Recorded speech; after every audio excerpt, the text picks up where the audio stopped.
hope it's going into the right live YouTube channel. I think it's being live. I think we're streaming now, actually, Bill. So, Bill Sayer, am I got your name right? Yes, Sayer, that's correct. Yes. Oh, that's good. Yeah, just remember someone who probably says too much. But anyway.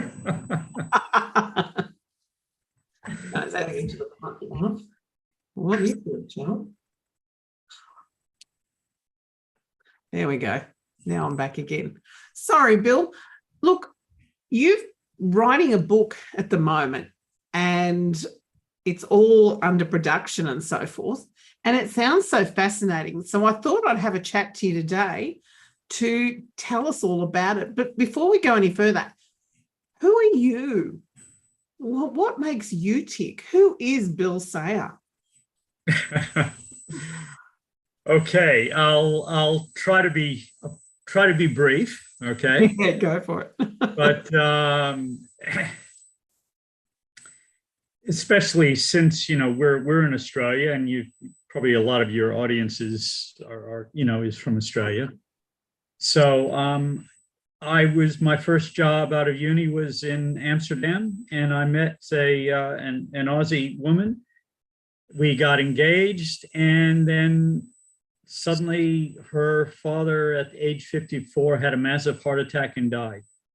Oh, so I came back to Australia and basically been starting and running businesses in Sydney most of that time since then. So yeah. And I've got two adult boys now, and then my father had a heart attack, a stroke, and died of cancer. My mother had diabetes and died of cancer, and they were both, if you would have looked at them, you would have said they were healthy and fit. Okay. We're a big camping family, outdoors, adventures. For instance, right now, a family business we manufacture a camping tool. One of my oldest son has summited Mount Everest. So, oh, wow. We're kind of really outdoors people. An active family. Very active. Yeah. But just because you're active, just because you look fine and you doing the right things, getting enough exercise and eating well, does not, let's say, ensure that you're going to be healthy. And that's why these tests that this book is about, my saying is, don't guess, assess. Okay. And yeah, does that answer your question? Kind of who you are? Yeah. You're obviously an American. We can tell that from your accent. Yes. Who has adopted Australia and now has two Aussie kids. Yeah. But they're both starting businesses in the US at the moment. So we're all over the place.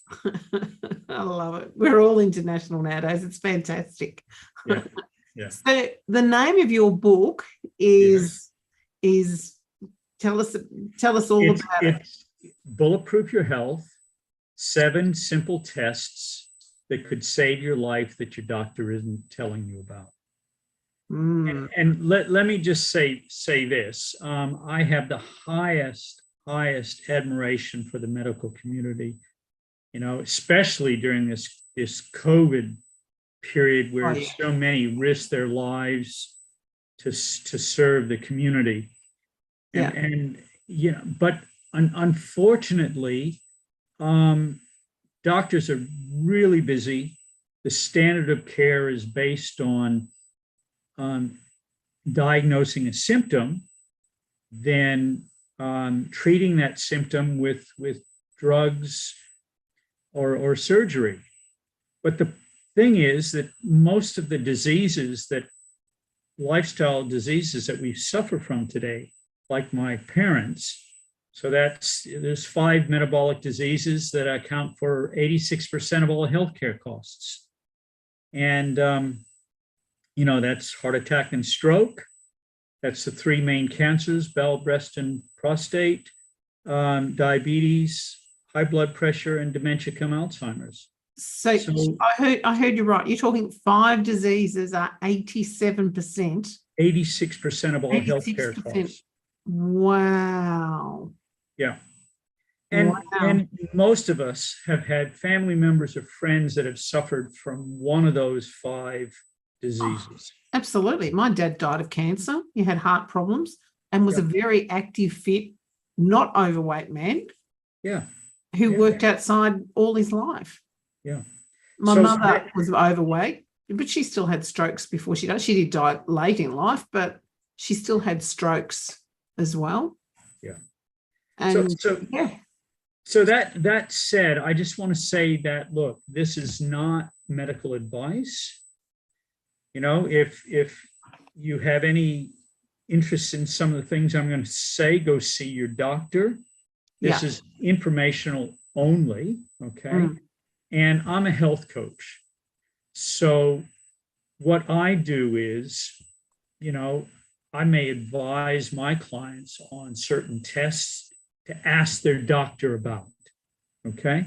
Now, once they've kind of assessed with their doctor and they may be at risk of one of these diseases, then they can come back to me and I can help them based on, you know, their doctor's advice, help them make the lifestyle changes so that they can reverse or reduce or put into remission some of these diseases in a natural way, okay?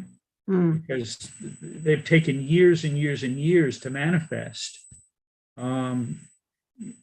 And you can prevent them and reverse them if you do it early enough. And that's why these tests exist.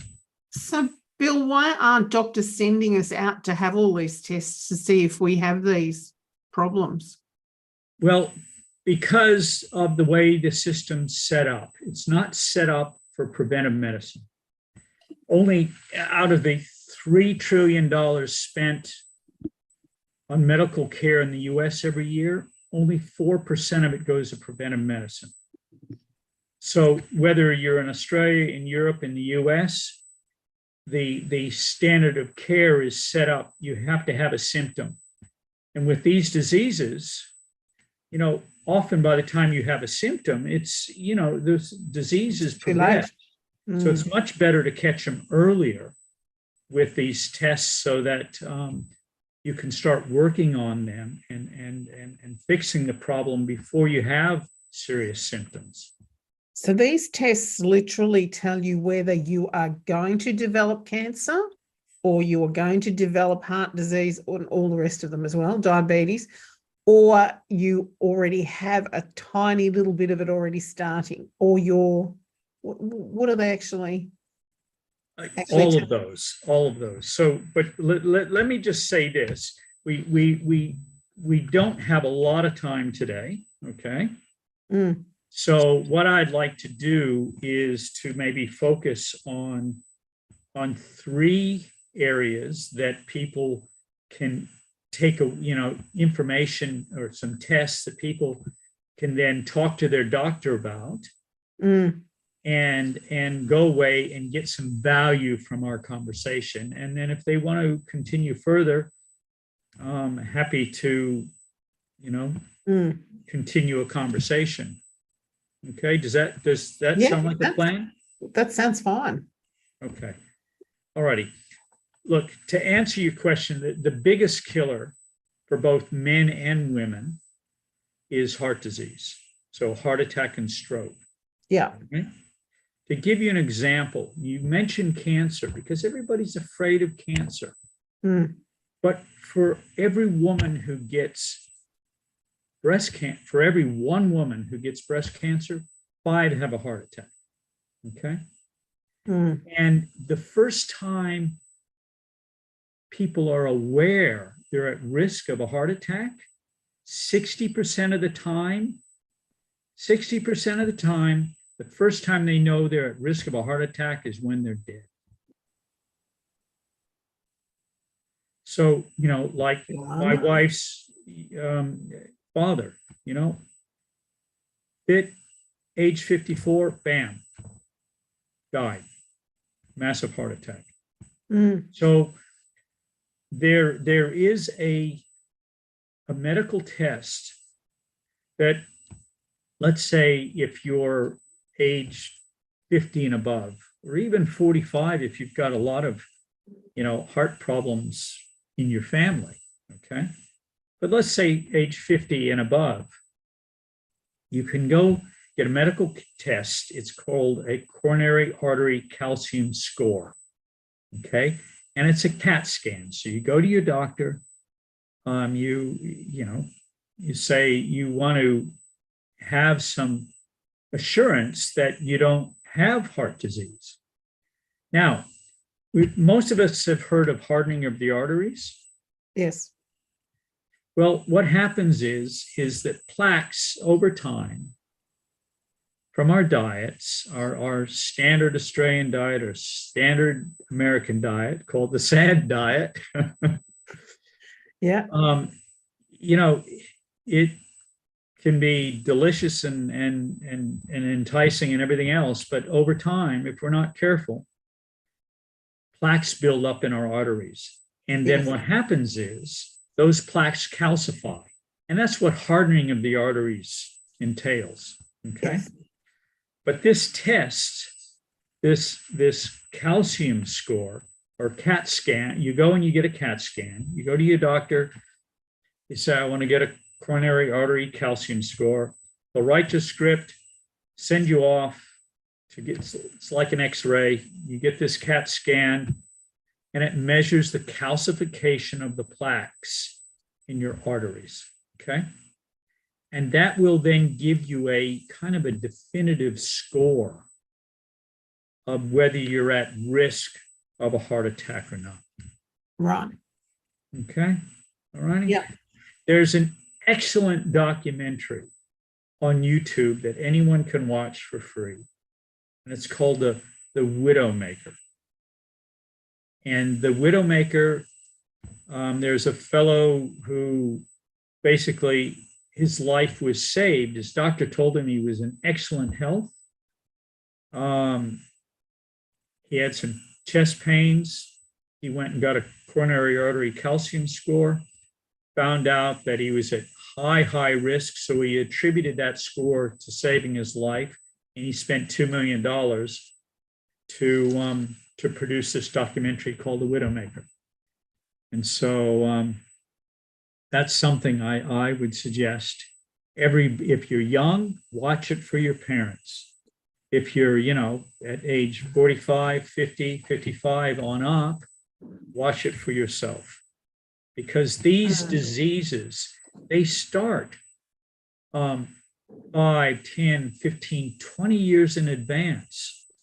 And the sooner that you start to understand that you're at risk of one, and usually if you're at risk of one of these diseases, you can be at risk of all of them, okay? So if you're at risk of diabetes, chances are you've got some heart disease. And if you've got some heart disease, then you usually have developing high blood pressure. And if you've got high blood pressure, then you're at risk of Alzheimer's. So it's, they just manifest in different people at different times. But they're pretty much caused by the same thing, and they can be prevented by the same thing. And that's where my health coaching comes in as far as behavioral change, working with you and your doctor.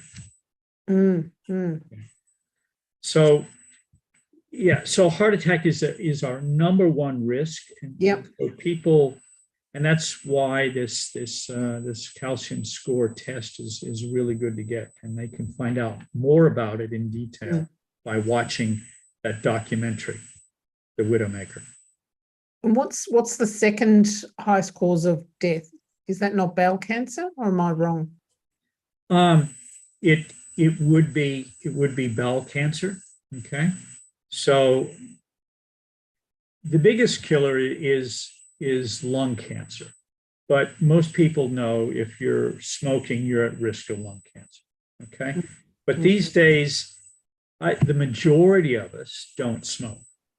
So the next cancer there we're at risk is, yes, bowel cancer, and then breast and prostate cancer. And you know, they're similar in many ways, and there's lots of scientific evidence that shows that those three cancers are primarily caused by our lifestyle. Okay. So but the other tests I'd like to discuss is another test that is very simple to get. Okay. And it's called a DEXA scan. Okay. Yep. Now, in Victoria, you need a doctor's script. In New South Wales, you don't. In the States, you don't. Basically, what it is, it's a scan, and it's a body composition scan. Now, originally, it was designed to have in hospitals to check bone density for people in danger of osteoporosis. These days, they've expanded it, and you can go to, you know, many clinics. Just Google it, and that's DEXA, and it's a body composition scan. And what it does is it tells you, yes, your bone density. So if you're at risk of osteopenia or osteoporosis, it'll tell you about that. It will also, and the main reason I ask people to go get one is it measures your visceral fat. Okay. For instance, you could be overweight and have a lot of subcutaneous fat and not be at risk of these diseases. On the other hand, visual fat is the fat around the heart, isn't it? And around the organs. Around the organs, yes. On the inside, in your internals. Exactly. So you could be slim. It's called a toffee. Yeah. On the outside, fat on the inside. Yeah. So you could be relatively thin, slim, and still be at risk of these metabolic diseases that we've discussed. And visceral fat is a flashing red warning that you know that you're at risk of these diseases if you got visceral fat. Yeah. Yeah. It also measures, let's say, your overall fat, you know, so your visceral and your subcutaneous fat. And it also measures your muscle mass. And muscle mass is very critical for our metabolism and our overall health, especially as we get older. So, sorry? Why? Okay. Well, for people who, let's say, as they get older, if they fall and they break a hip, half the people who break a hip only live 12 months longer. Okay. Wow. That's the stats.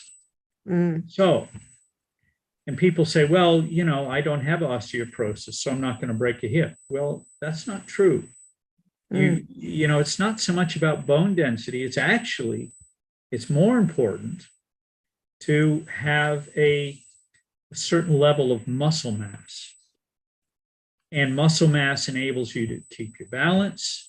It also cushions you if you do fall, you won't break a bone. Okay. So as we get older, if we want to play with our grandkids, if we want to go traveling around the world, if we just want to enjoy our lives, it's not necessarily about lifespan. It's really about health span and muscle mass. Basically staying fit and enabling yourself to do all the things that you're doing when you're, let's say, in your 40s and 50s, you'll be able to do in your 60s, 70s, and 80s. Okay. And that has everything to do with the amount of muscle that you have. Okay.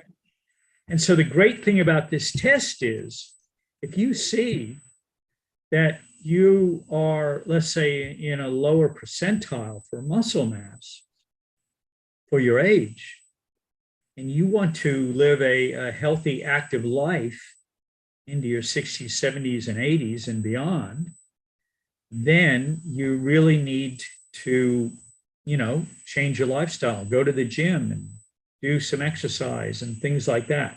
Because there again, it's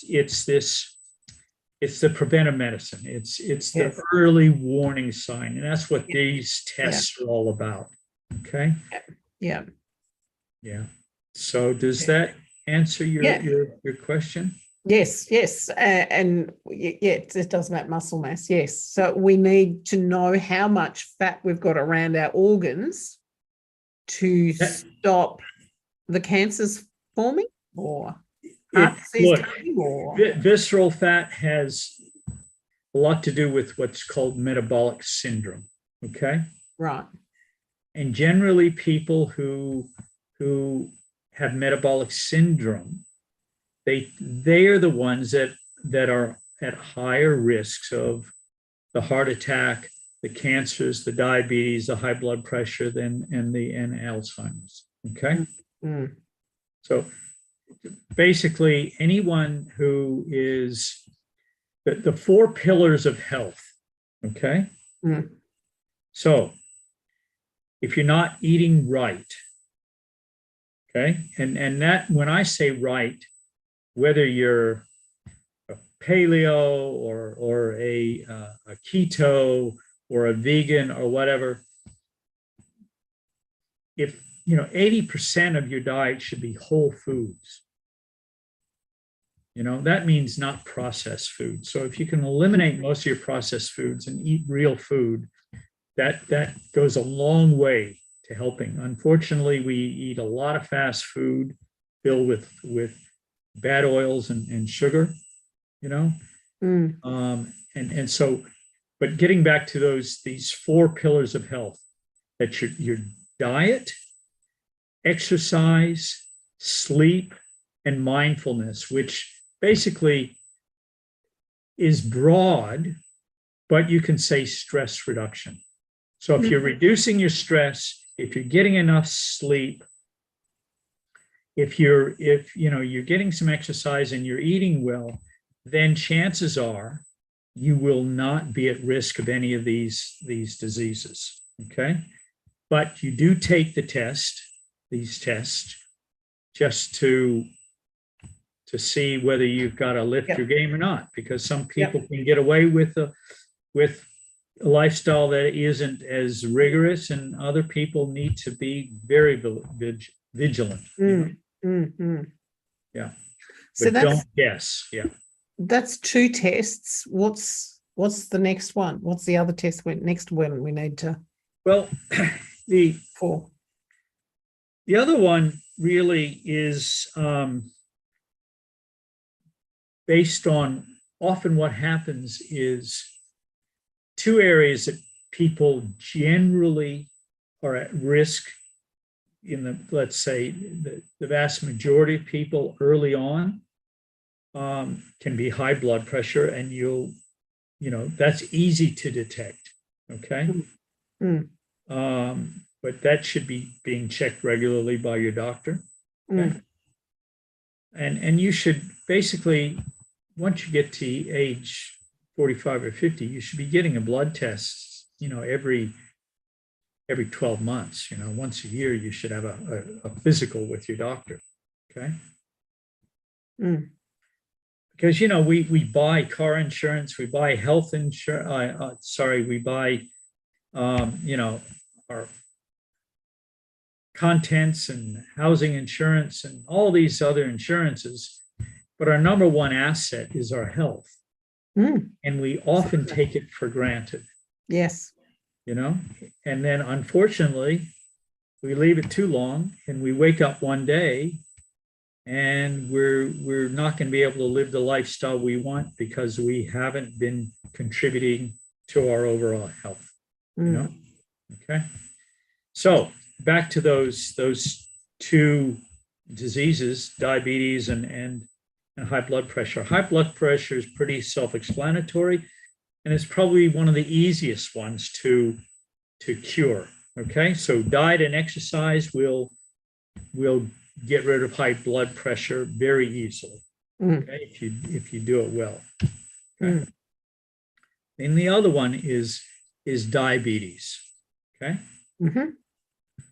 If you're at risk of diabetes, you're at risk of heart disease, you're at risk of cancer, and you're at risk of Alzheimer's.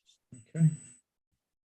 And basically, it's a little bit more complicated than we think, because generally we go to our doctors and we get what's called a fasting glucose test.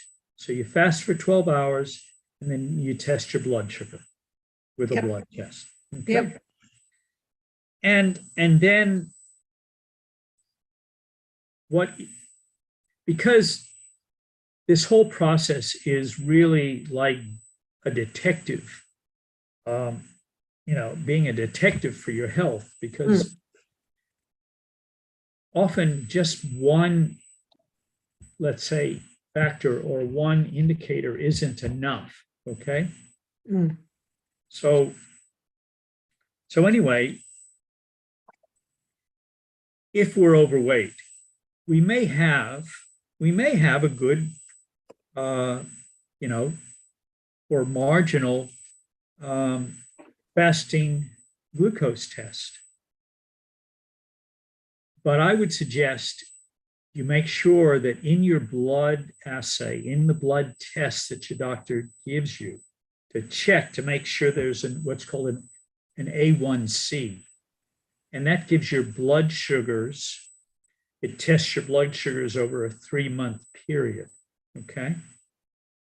Your average blood sugar over a 3-month period. And that's really important, all right? And let's say if you're marginal on both of those tests, you may not have prediabetes. And by the way, if you have prediabetes, you're damaging your body, okay? And some doctors don't make a big deal out of prediabetes, but I would say you're definitely at risk if you've got prediabetes, okay? But let's just say you're at marginal with these, the blood fasting glucose test and the A1C, then my recommendation is to go to your doctor and ask for the next test up, which is what's called an oral glucose tolerance test. So you fast for 12 hours like you do with your blood sugar, then you're tested, and then you take a drink of 75 mils of pure glucose. And what that does is it challenges your pancreas to produce more insulin. And then they check, what your blood sugars are, let's say an hour later, and then 2 hours later, and possibly 3 hours later. And that will give you a much, much more definitive risk assessment of whether you've got diabetes or not. Okay.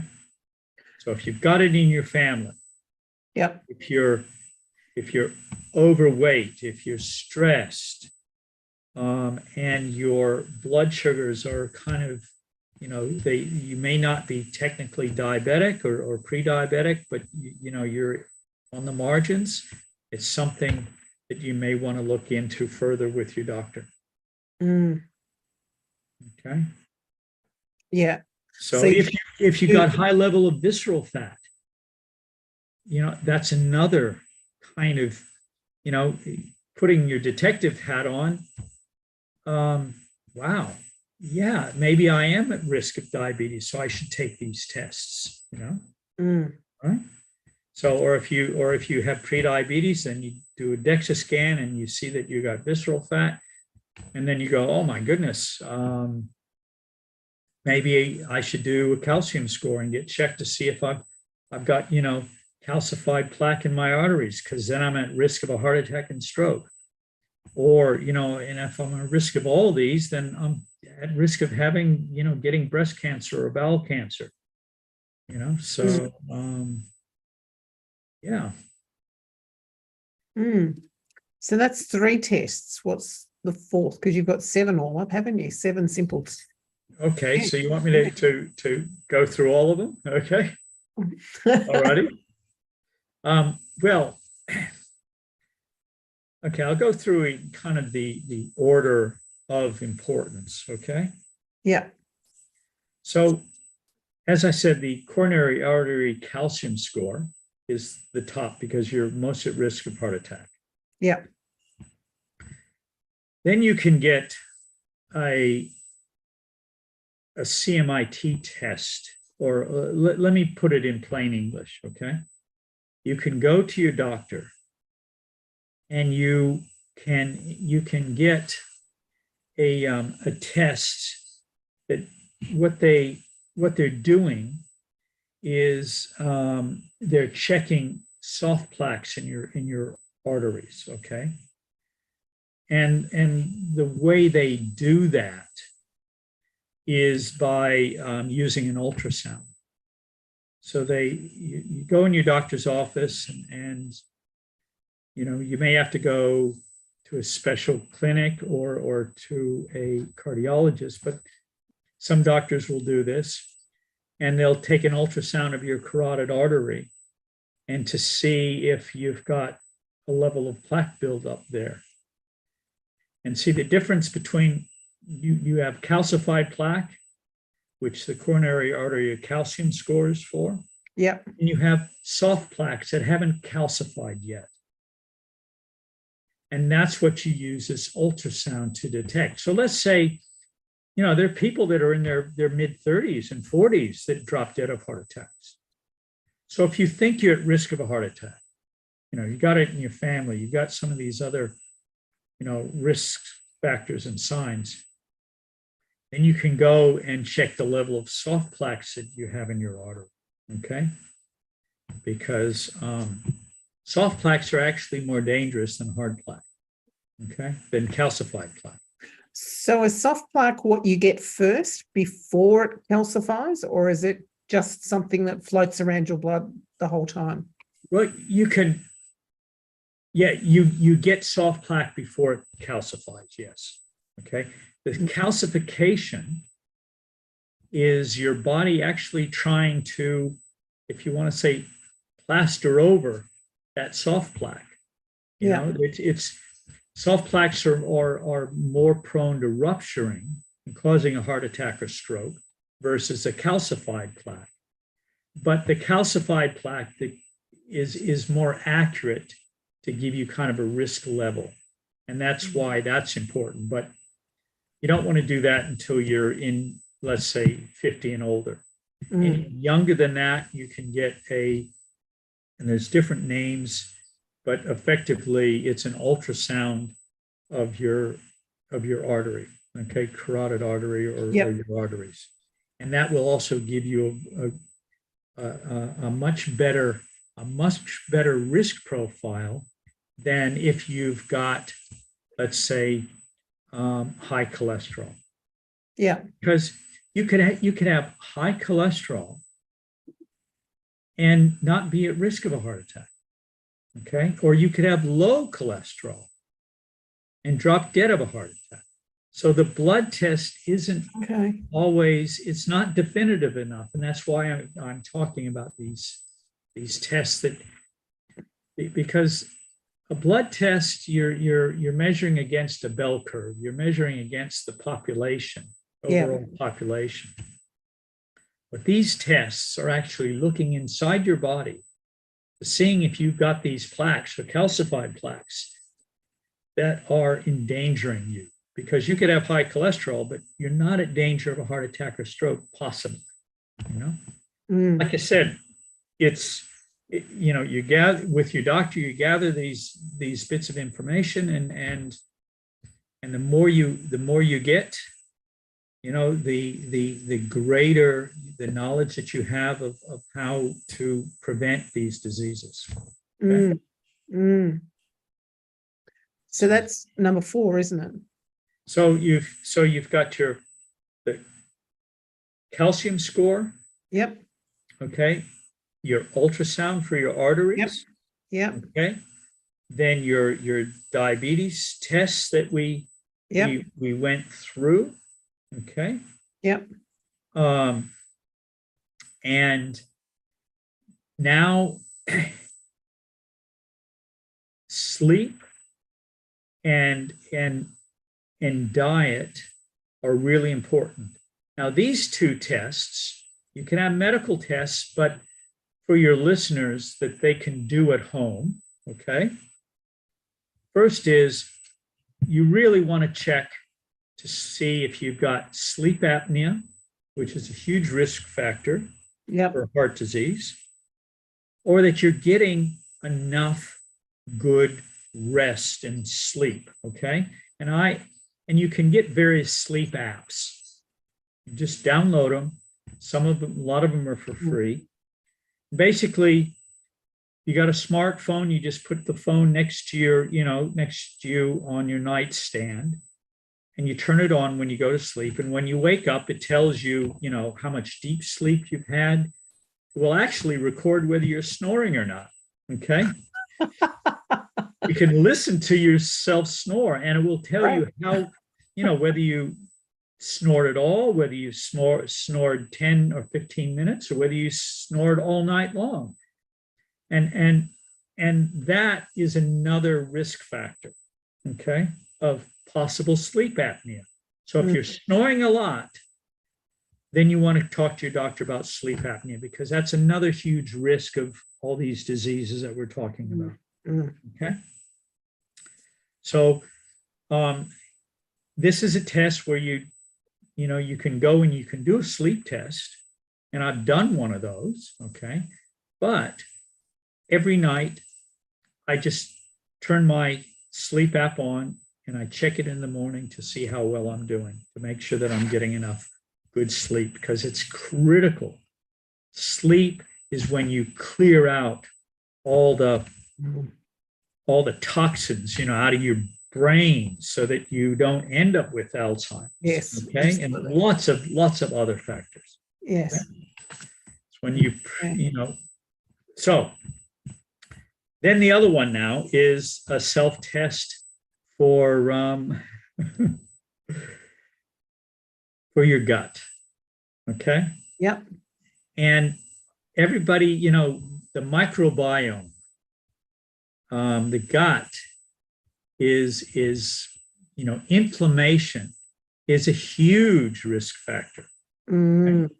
So one of the blood tests that you can get for inflammation is what's called a CRP, and that's a C-reactive protein, and that's a general blood test that tests to see if you have inflammation in your body. Okay, all righty. Highly recommend you, when you go to your doctor and you get a blood test, say, I want a CRP, a C-reactive protein blood test included with the other blood tests. Okay.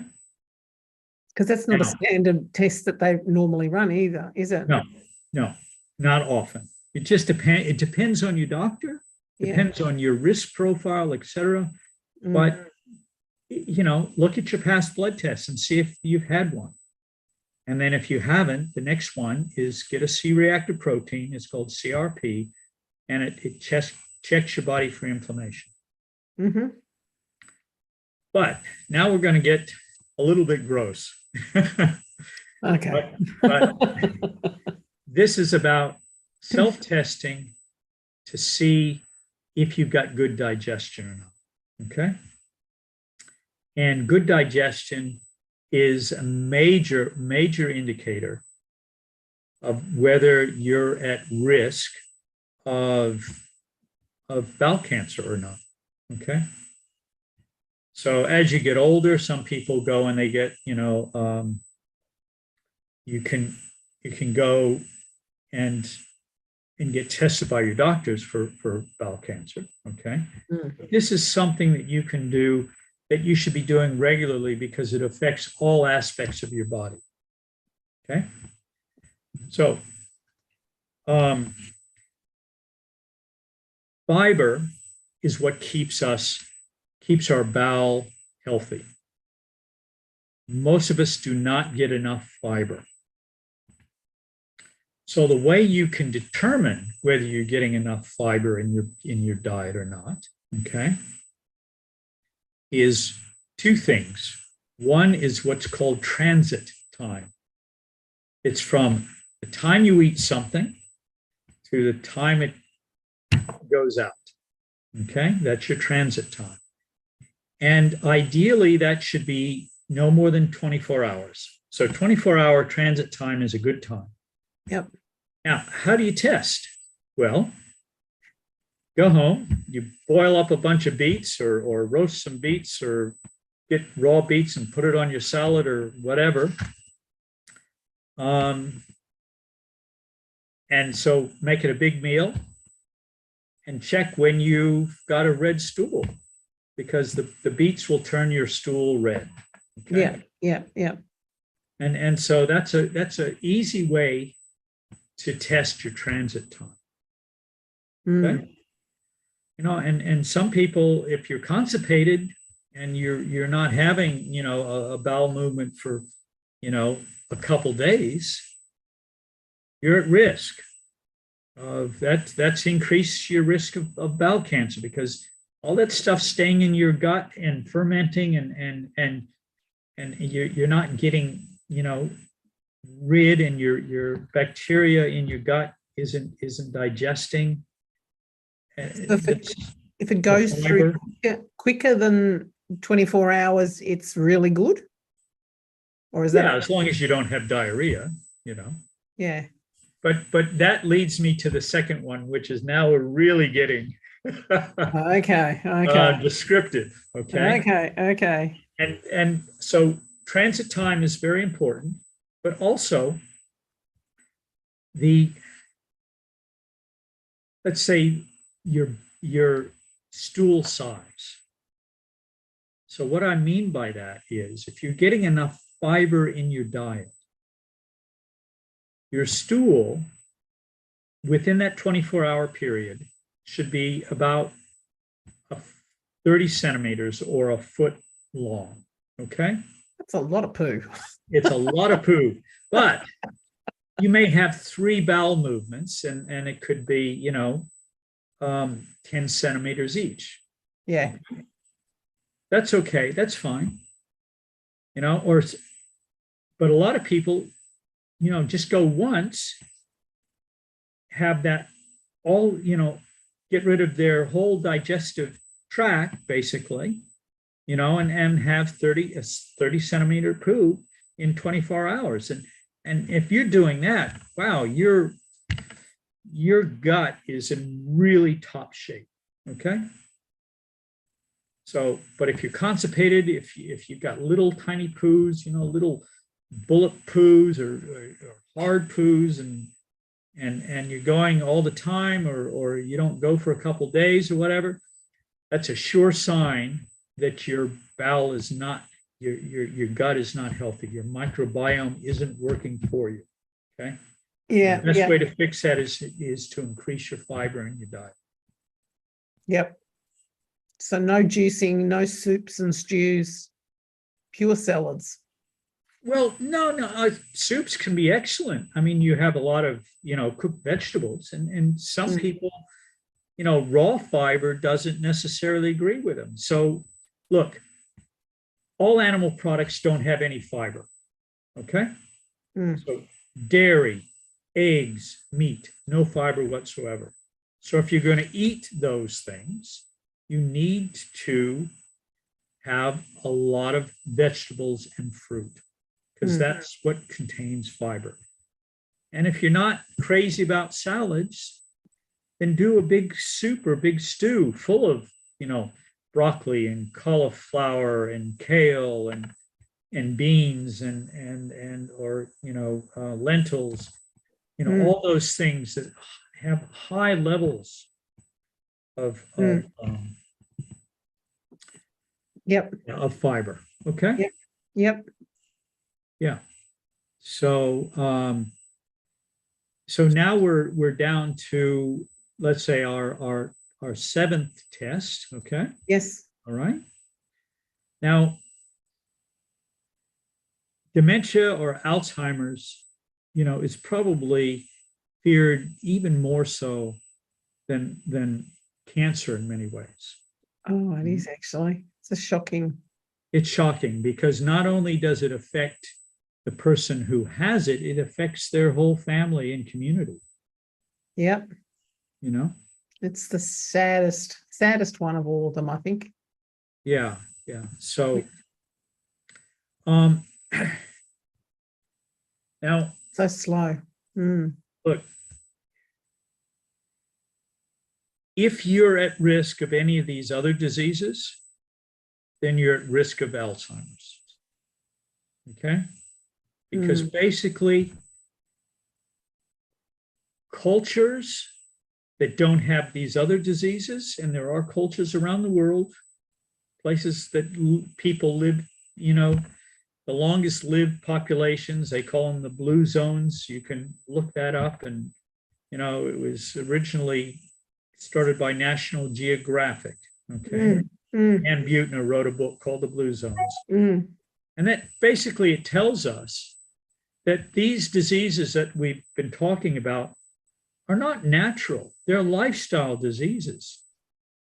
They're in let's say rural parts of China, the largest study ever done on nutrition, called the China study, showed that basically these diseases are lifestyle diseases. Because if you're a real Chinese eating, rice and vegetables most of your life, you're not going to have these diseases. You're not going to have Alzheimer's, etc. Yeah. Yeah. So you can get a brain scan,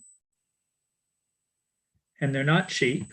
But, if you've got Alzheimer's in your family, and Alzheimer's starts, let's say, 20, 30 years in advance. Yes. Yes. You can get brain scans that will give you an idea whether you're at risk or not of Alzheimer's.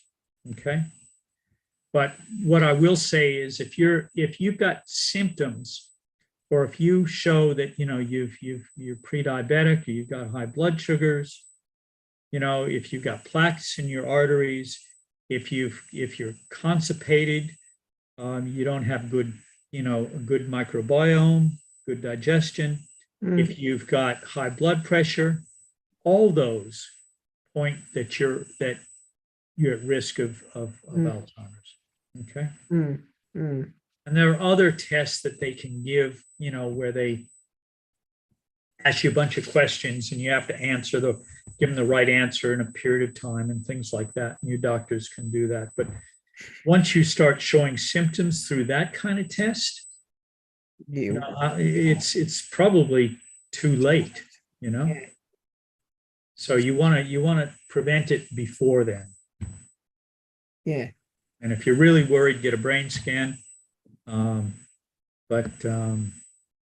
Yeah. So does that kind of answer your question on all these tests? That's the 7 simple tests, isn't it?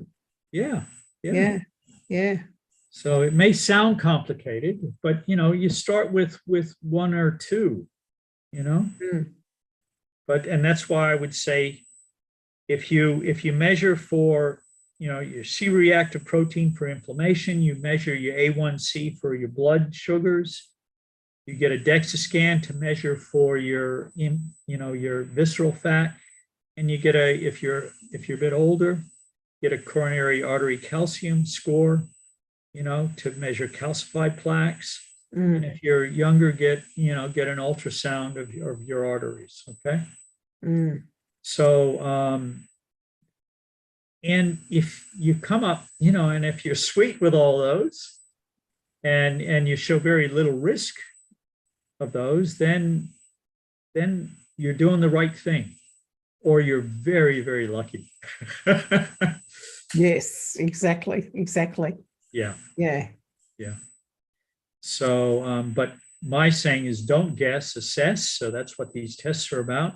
Mm. And the other thing is that by assessing using these tests, we're also measuring. And what we measure, we can manage. If we're not measuring something, it's hard to manage something. Okay. So Very true. yeah. So Yeah. so do you have some questions, Lorene? I think I've asked them all the way through. So Okay. the book you're writing is still not going to be available for another year or so. That's correct. Yeah. But if anyone has any questions, and I have, as a health coach, I have, like I mentioned, the documentary, The Widowmaker. Okay. Mm. Like I've got heaps of free YouTube videos that you can go look at, for how to basically increase your fiber and your microbiome and what do you do, as far as changing lifestyle. And if people go to the doctor, they get some of these tests, they're worried. I'll give you my contact details, and I'm happy to go into details specifically on how they may change their lifestyle or their behavioral change, and I'm qualified to do that. I've got a number of coaching qualifications to help people change their behavior based on their doctor's advice and some of these tests that they've taken. Okay. So people can reach me. You can go on LinkedIn and just look for Bill Sayer, Sayer, or send me an email at Bill Sayer, all one word, BILLSAYER at me.com. Sounds good, Bill. Sounds good. Yes. So I'm always happy to help, Yes, I did a podcast previously with a nurse who works with microbiome, and we talked about the little knowledge that a lot of the doctors have on how important diet is for us and what we need to do. And I know one doctor said to me I needed to eat 30 different vegetables every week to get the right bacteria in my gut. And I went, 30, 30 different ones. Yeah, fruit or vegetables. Not carrots every night for 7 is not 7. That's 1. No. One little tip before we go is the way you tell whether the food is got a lot of fiber in it. Okay, is you look at the serving and you look at how many grams of carbohydrate and you divide that by the grams of fiber. And if it's fiber less, the ratio is fiber less, then it's a good food to have that has lots of fiber. There's only a couple breads you can buy, for instance, whether it's at Kohl's or Baker's Delight, that meet that ratio. Okay. So what breads are they by any chance? Well, the seed one at Baker's Delight would probably be that one, wouldn't it? Well, Kohl's does they bake their own bread, and it's got, it says high GI on it, which, glycemic index, and basically check that one out and make sure, just look on the back and see, measure the difference between divide the carbohydrate by the fiber. And if it's fiber less, then it's got the right amount of fiber for you. Okay. Yeah. And then also Baker's Delight has a bread that's the high GI as well, and ask them, just check. I can't remember the name of it because I don't have bread that often. But anyway, that's just a rule of thumb. Okay. But I've got a whole bunch of tips and tricks and techniques on how to help people get healthy if Yes. that's what they need to do. Yeah. No, that's good. No, thank you for joining us today, Bill. I think this was really informative for a lot of people, and hopefully people will be able to go back on, watch it, and learn so much themselves. Go to their doctors, get these tests, so they actually know what they're dealing with in their life, especially as they're getting older. So, Absolutely, absolutely. So we can all live healthier, longer, and more prosperous lives. Yeah. yeah, absolutely. Well, So, thank you for what you're doing, inspiring. And well, yes. thanks for having me. Oh, no, my pleasure, my pleasure. So thank you everyone for watching as well. Have a wonderful day, and go and check out these tests. Ask your doctor, and yeah, feel the fear and do it anyway. That's my motto today.